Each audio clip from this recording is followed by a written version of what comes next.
Steph Curry has been carrying the Warriors' big three in these finals. He's outscoring Klay and Draymond, making nearly half his shots. Thompson has the fourth worst percentage through the first three games of a finals, and Green's struggles have been well documented. We have to realize that time is not on our side anymore. Treat tomorrow as a must-win. Even though it's not a closeout game, it's still incredibly important to get one here. That was our goal the whole time, and they just outplayed us game three. I mean, there's no way around it. And we're gonna, the best part about the playoffs is how you respond, and never underestimate the heart of a champion, and we have a lot of those.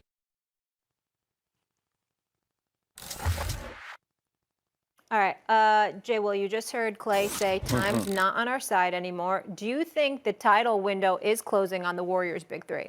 Yes, it's closing. They're getting old. I would still give them probably another 2 years or so. But obviously, I think the health of Klay Thompson and is he able to sustain that healthiness is a question, considering he's had two injuries that have been devastating injuries. We've seen Steph deal with injuries throughout the course of his career, in particular two this year. The one he just had to his ankle, the one that he had to his ankle before against the Celtics and Marcus Smart that held him out for a period of time.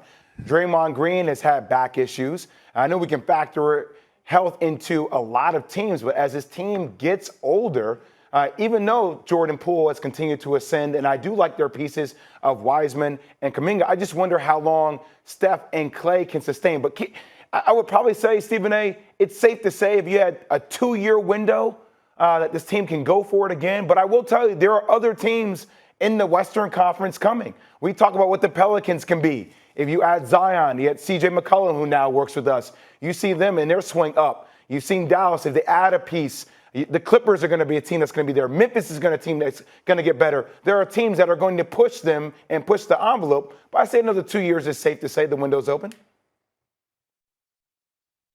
Yeah. I'm not concerned about the Warriors at all. I've already got them penciled in for next year's conference finals with ease. I'm not concerned, not even a little bit. The fact of the matter is when Wiseman comes back, you're anticipating that Kuminga will continue to develop along with Moody. Poole is there. He's in his 20s. Okay, Kuminga's 19. Moody's 19. Wiseman's about 21 or so, however old he is. Okay, so I'm looking at those four guys right there. I'm looking at Klay and Steph, but I don't worry about age with them as much as everybody else because they're marksmen. See, with somebody like a Russell Westbrook, whose success is predicated on an extreme and elevated level of athleticism, that's different. With Klay and Steph, not so much because they're shooters. And so what I mean by that is, no, Jay, are they going to average 30 or 28 a game? No, that's not what I'm talking about. But I'm talking about you can pencil Steph and Klay in for 20 a night with ease over the next several years because they're shooters. And when you're shooters, it's about what you surround them with. So to me, it's about Bob Myers, it's about Joe Lacob, it's about Steve Kerr and the crew, assembling a squad that takes pressure off these guys to be so much physically so they have the freedom to shoot without having so much of a load placed on their shoulders. If this was back years ago and we're saying what the window is, I would tell you that's closing because Steph and Klay are not getting any younger. There's teams on the come up, and obviously your success is primarily predicated on that. But when you've got these other cats that can make contributions, that could give you solid quality minutes, and then you pair them with Draymond, Klay, and Steph, from a leadership perspective and obviously from a marksmanship perspective, I like Golden State's chances for at least the next 3 years. That's where I'm at with it. Yeah, see, I'm with you on 2 to 3 years. Like, I think what they've done with how they've developed talent and how you have Jordan Poole, we'll see how they continue to develop Kuminga, Moses Moody. You talk about Wiseman. Wiseman is talented. He is long, he is athletic, and Draymond Green looks different. People keep forgetting that. Exactly. When there's height on the floor, that doesn't force him to be the primary five position. Like, it changes the scheme of how they play. But there are other teams knocking on the door in the Western Conference, so Stephen A. There are. They're coming. Listen. If you want to tell me the Clippers, fine, because that's Paul George and that's Kawhi Leonard and with Ty Lue as their coach. You want to talk to me about that, I'm all ears. When we look at everybody else scouring the Western Conference, the bottom line is they're all looking for that next dude. Dallas has got to find him. Minnesota's got to develop him.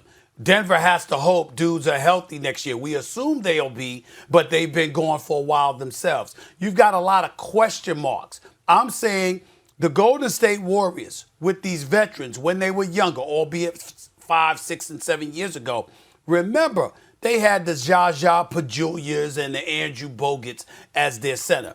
Not to disqualify them by any stretch. They were rim protectors. They could rebound. They were big bodies that could make a difference. Wiseman can ball.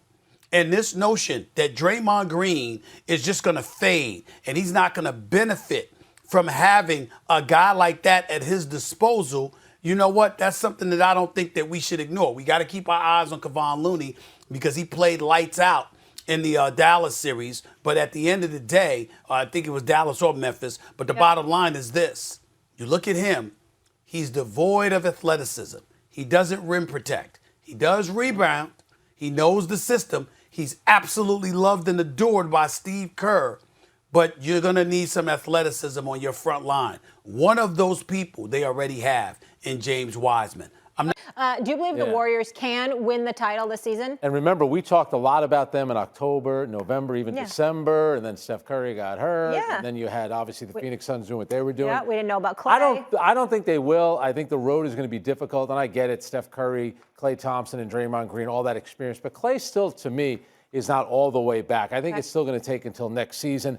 I'm not going to give up on the Phoenix Suns. I think with Devin Booker, that hamstring injury maybe keeps him out of this series. I think they'll get past New Orleans. But the one thing about the Phoenix Suns and what they've done this year about taking the regular season seriously, and they got so close to the finish line last year, Molly, and Chris Paul, he wants to end his career. Not that he's going to end this year, but he wants to have a championship on that resume. I think the motivation is there. I think the experience is there. And their role players, guys like Mikal Bridges, DeAndre Ayton, I think they're ready for this moment. By the way, Mikal Bridges, and you'll like this, Steve, because I know we complain about players not playing. He led the league in total minutes.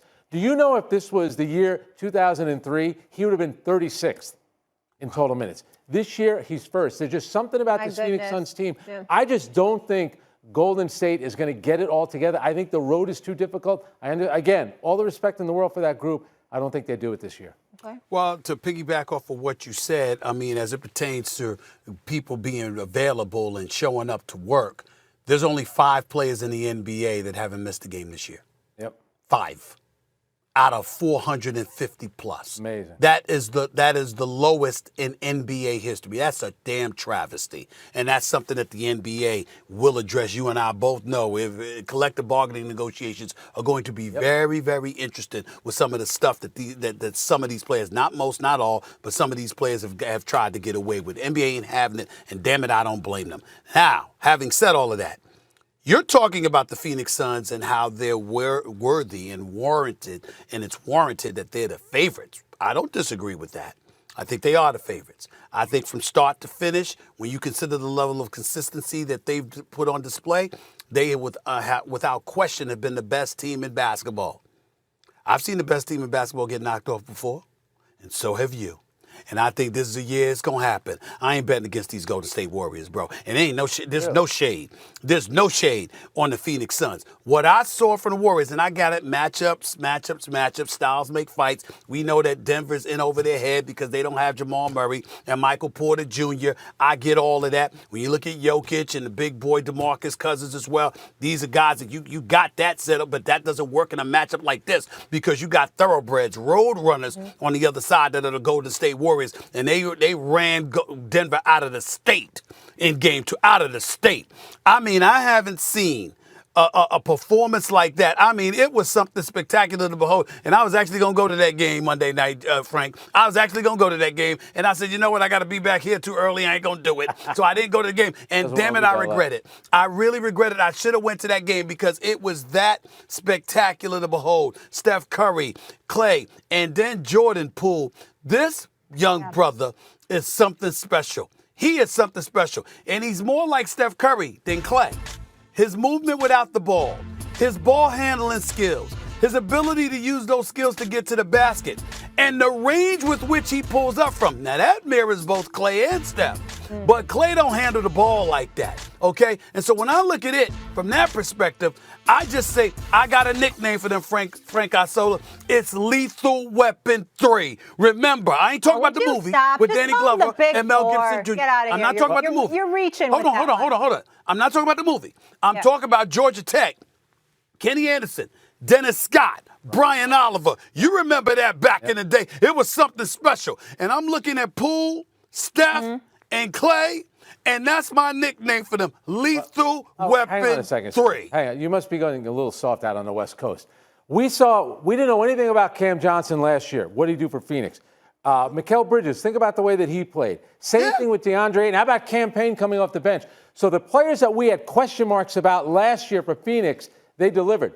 Be honest now, Steve. Andrew Wiggins, Jordan Poole. Jordan Poole has been great, no question about it. How's he going to do in a big road game against a team like Phoenix? We don't know that. You're just assuming that, and it's not. If his agent already called, and thank you for putting him in the same category as Klay Thompson and Steph Curry, but we don't know that yet. Hold on, wait a minute. I'm talking about this young talent. First of all, he's averaging 29. I just want to throw that out there. He's averaging 29 and a half in the first 2 games, in his first 2 playoff games. It's not like, it's not, I'm just saying, he had 30 and 29. That's number 1, right? Number 2, I'm looking at his skill set. Certainly, you know what? The jury's still out. Got to show up. If you go up against Memphis in the next round, assuming they get past Minnesota, you got to go up against them brothers who want all the smoke, right? Came in the game 2, handled their business like they were supposed to. They better had, damn it, okay? Then you got Phoenix. If you're fortunate enough to get past that, don't get me wrong. I'm fully aware of the challenges. I'm just saying, I believe in those brothers. You believe in certain people, why can't I? I'm looking at Steph and Klay. Their resume speaks for itself.